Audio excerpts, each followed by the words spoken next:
ఐటీలో ఎంట్రీ కావాలా? Trainee software engineer గా అజా కోడింగ్ ట్యూటర్ లో 2 వీక్స్ ట్రయల్ పీరియడ్ లో వెంటనే చేరండి. నమస్తే మేడం. నమస్తే ఉషా. పేరెంట్స్కి పిల్లల పెంపకం అనేది చాలా పెద్ద టాస్క్ అండ్ దాంతో పాటు అదొక ప్రాజెక్ట్లా మనం చూస్తూ ఉంటాం. ఆ పెంపకం ఏ విధంగా ఉండాలి అంటారు? ఎందుకంటే పిల్లలు ఏం చేసినా బయట సమాజం చూపించేది ఏం పెంపకం రా మీ తల్లిదండ్రులదనే మాట్లాడుతూ ఉంటారు. సో ఆ పెంపకం అనేది చాలా ఇంపార్టెంట్ అండ్ ప్రీషియస్.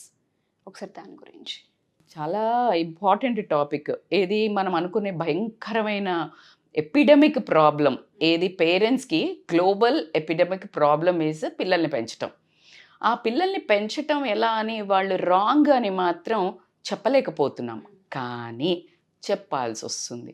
ఎందుకంటే యాజ్ అ కనెక్షన్ బిట్వీన్ పాతకాలంలో పిల్లల్ని పెంచినప్పుడు అంటే లైక్ లిటిల్ 20 years బ్యాక్ మనం అంటే లైక్ మేం పెరిగిన పిల్లల తత్వానికి ఇప్పుడు పిల్లల్ని పెంచే తత్వానికి మధ్యలో బ్రిడ్జ్ లాగా ఉన్నాను కాబట్టికి నాకు తెలిసి I could put like proper కొన్ని థింగ్స్ని ఏం జరిగింది, ఎందుకు ఇలా అయ్యారు అనేది మాత్రం నా సాయశక్తిలో అర్థమయ్యేటట్టు ఇప్పుడు పేరెంట్స్కి చెప్దామనే ఒక ప్లాన్ ఇది మనది. సో దీంట్లో ఏంటంటే లాట్ ఆఫ్ డిఫరెన్స్ ఎందుకు వచ్చింది, ఇప్పుడు పిల్లలు అసలు అంతా గొంతెత్తి అరవటం ఏంటి, ఆ సైకోల్లాగా బిహేవియర్ ఏంటి, తర్వాత మాట వినకపోవడం ఏంటి, అసలు ఒక రౌడీల్లాగా వీధి రౌడీల్లాగా ఇంట్లో ప్రవర్తించడం ఏంటి, ఇదే కదా వాళ్ళ సమస్య, వాళ్ళ మనసులో ఉన్న సమస్య ఇదే.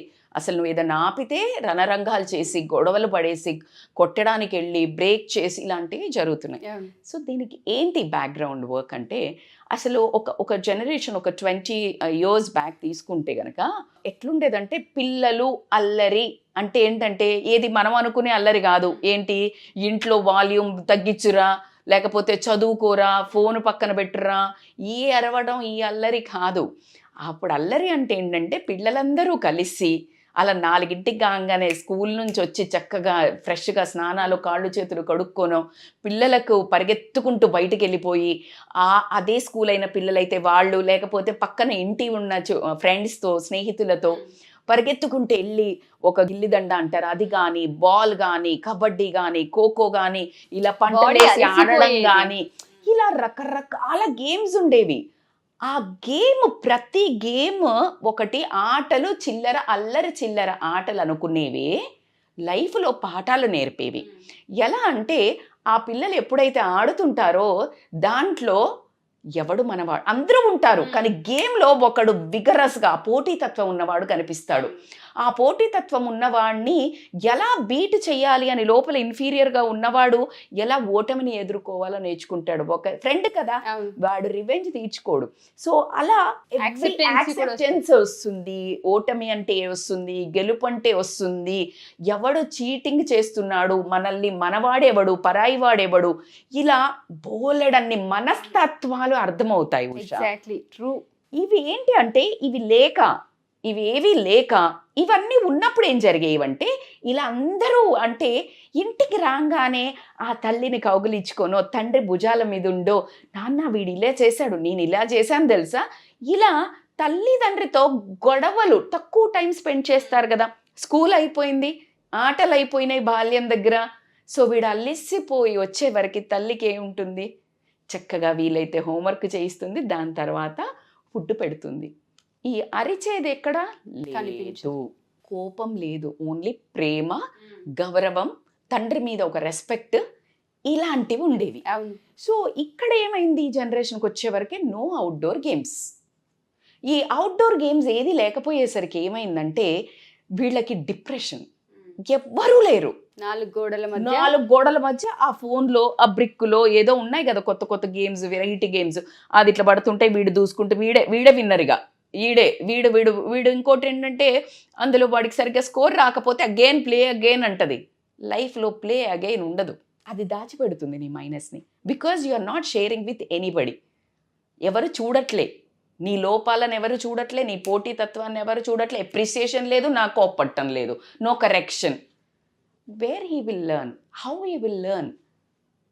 ఎప్పుడైతే నువ్వు ఏదైనా మిస్టేక్ చేస్తున్నప్పుడు కానీ లేకపోతే ఏదైనా మంచి పని కానీ 10 మంది ముందు చెప్పు అంటారు, ఎప్పుడైతే నువ్వు 10 మంది మీద ముందు ఓడిపోతున్నావని వస్తుందో వాడికి ఉక్రోషం వస్తుంది, వాడికి గెలవాలి అన్న తపన పుడుతుంది. తపన, వాడు ఇంప్రూవైజ్ అవుతాడు. అది స్లోగా వాడి మనస్తత్వంగా మారి వాడి చదువులో కానివ్వండి, వాడి లైఫ్లో ప్రతి చదువుకున్నోడే ఎక్కడే ఎప్పుడు గొప్పోడని నేను చెప్పను ఉషా. ఎప్పుడైతే ఈ యాక్టివిటీస్లో కానీ ఎప్పుడైతే స్కిల్స్ ఇంప్రూవైజ్ చేస్తారో వాడు బుక్ స్కిల్స్ కంటే ముఖ్యము లైఫ్ స్కిల్స్ నేర్చుకుంటాడు ఈ ఆటలలో. అది చాలా ఇంపార్టెంట్. ఈ పోటీతత్వం ఇక్కడ లేదు.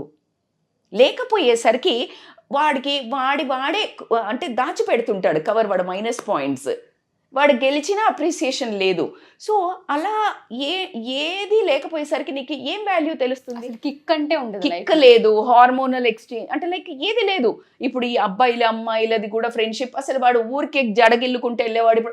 ఇప్పుడు వాడు చిన్నప్పుడు జడగిల్లటం లేకపోయేసరికి వాడు పెద్దయ్యాకెళ్ళి గిల్లుతున్నాడు.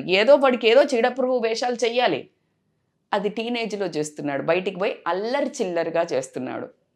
సో ఒక హ్యాపీ బాండింగ్ అనేది, ఫ్రెండ్షిప్ అనేది మీరు గుర్తుపెట్టుకోండి. చిన్నప్పుడు ఉన్న స్నేహితులు ఇప్పుడు మనందరికీ ఎంతమంది ఫ్రెండ్స్ కానివ్వండి ఏ ఏజ్లో, చిన్నప్పుడు వీడు డాక్టర్ కానీ కలెక్టర్ కానీ లేకపోతే రాజకీయ నాయకుడుగా ఎవరుగా చిన్నప్పుడు వాడు కలిసినాడు ఎరా అన్న మాట నీకు ఇప్పుడున్న ఫ్రెండ్స్కి వస్తుందా?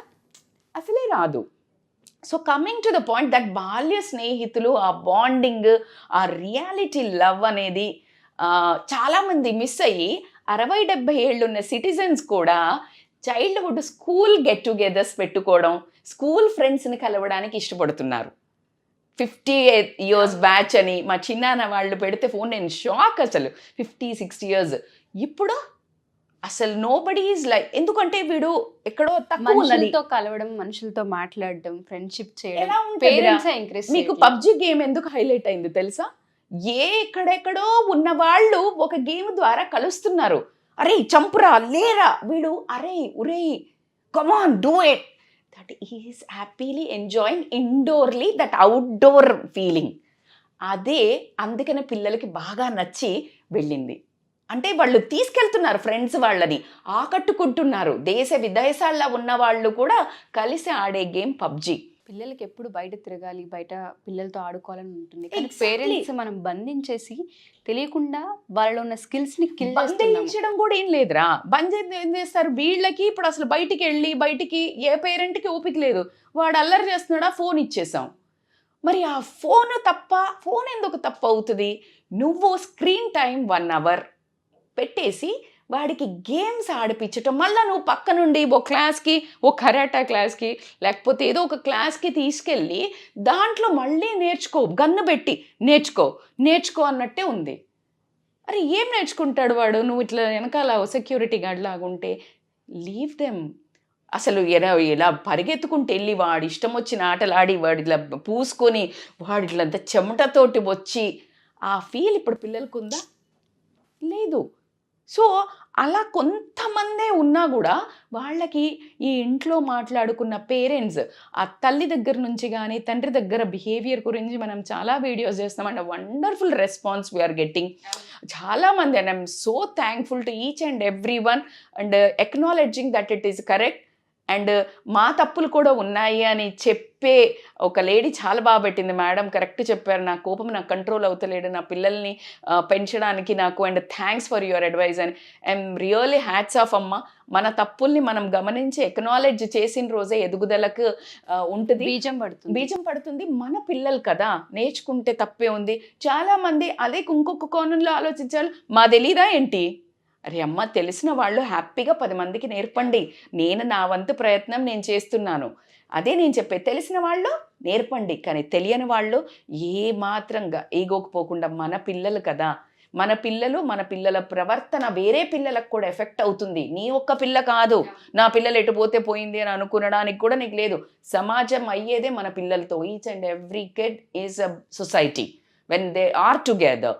సో ఈ సొసైటీలో మనము 5 నుంచి ఈ 13 ఏళ్ల పిల్లలు ఎవరైతే ఉంటారో మనం ఏమి నేర్పిస్తామో అవే నేర్చుకుంటారు. అవే రేపు పొద్దున బిల్డ్ అవుతూ ఉంటాయి. Starting foundation, no doubt about it. అందరు చెప్పింది నేను చెప్తున్నాను. కానీ ఇందులో భాగంగా ఏంటంటే ఆ 5 ఏళ్ల నుంచి తల్లి ఎవరైతే ఉంటారో తల్లి నుంచి హాఫ్ సంస్కారం నేర్చుకుంటారు, తండ్రి నుంచి హాఫ్ తెలివి నేర్చుకుంటారు. మిగతా అర్ధ సంస్కారం కానివ్వండి, ఇంకా మిగతా అర్ధ తెలివి కానివ్వండి సొసైటీ నుంచి నేర్చుకుంటారు. ఆ సొసైటీ చిన్నప్పుడు ఎక్కడ చూస్తారు అంటే ఫ్రెండ్స్లో చూస్తారు, స్కూల్లో వాళ్ళ ఆటలల్లో చూస్తారు.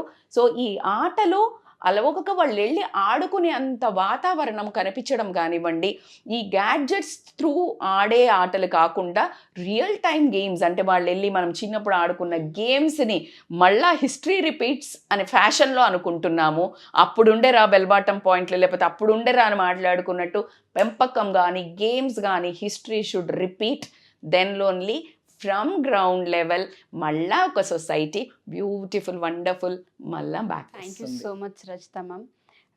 మీరు అన్నట్టుగానే పిల్లల్ని ఎప్పుడైతే బయటికి పంపించి ఆడిస్తూ ఉంటామో స్కిల్స్ ఇంప్రూవ్ అవుతాయి. లేదు అంటే మన స్వతహాగా మన చేతులతో మన పిల్లల యొక్క స్కిల్స్ని మనం చంపేస్తున్నామని అర్థం. Thanks a lot.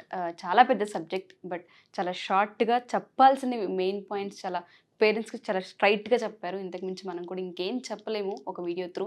Thank you ma'am. Thank you so much. Thank you so much Usha. So ఎవరైనా సరే ఈ వీడియో చూసిన తర్వాత ఎవరైనా కామెంట్స్ రూపంలో డౌట్స్ కనుక తెలియజేయాలి అనుకుంటే ఖచ్చితంగా కామెంట్ చేయొచ్చు. అండ్ దాంతోపాటు ఈ టాపిక్ పైన మీరు మాట్లాడితే బాగుంటుందన్న క్వశ్చన్ మీకు ఏదైనా ఉన్నా ఖచ్చితంగా కామెంట్ చేయొచ్చు. పిల్లలకి కౌన్సిలింగ్ కావాలి అనుకున్న, పేరెంట్స్ ఏదైనా డౌట్స్ ఉండి రచిత గారిని కనుక మీట్ అవ్వాలి అనుకున్నా కింద స్క్రోల్ అవుతున్న కాంటాక్ట్ నెంబర్ని కాంటాక్ట్ చేసి మీరు పూర్తి వివరాలు తెలుసుకోవచ్చు.